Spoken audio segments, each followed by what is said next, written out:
என்னது, கிர்னி பழம் ஜூஸா? வாங்க எப்படி செய்து பார்க்கலாம்.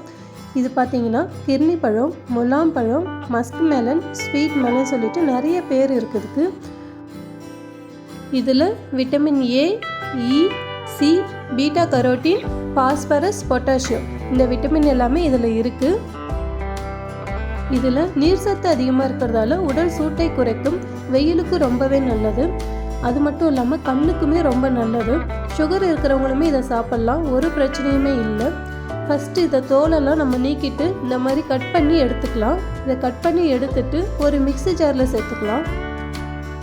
இதில் ஐஸ் கியூப் வேணும்னாலும் சேர்த்துக்கலாம். நான் வின்டர் சீசனுங்கிறதால ஐஸ் கியூப் நான் சேர்க்கலை. இதில் தேவையான அளவுக்கு சர்க்கரை சேர்த்துக்கலாம். சர்க்கரை சேர்த்துட்டு நம்ம மிக்சியில் அரைச்சி எடுத்துடலாம். அவ்வளோதாங்க, மிக்சியில் நல்லா அரைஞ்சி வந்துடுச்சு. இப்போ இதை நம்ம ஒரு கிளாஸில் சேர்த்துக்கலாம். நான் கிளாஸில் 2 ஐஸ் க்யூப் சேர்த்துக்கிறேன். எனக்கு கொஞ்சமாக கூலிங் போதுங்கிறதால 2 ஐஸ் க்யூப் சேர்த்துட்டு அதில் அரைச்சி அந்த ஜூஸை சேர்த்துக்கிறேன். அவ்வளோதாங்க, நம்ம ஸ்வீட் மெலன் ஜூஸ் ரெடி ஆகிடுச்சு. இது பார்த்திங்கன்னா உடல் எடை குறைக்கிறதுக்குமே ரொம்ப யூஸ்ஃபுல்லாக இருக்குது. அது மட்டும் இல்லாமல் சரும பிரச்சனையை சரி செய்யும். நீங்களும் ட்ரை பண்ணுங்கள். தேங்க்ஸ் ஃபார் வாட்சிங்.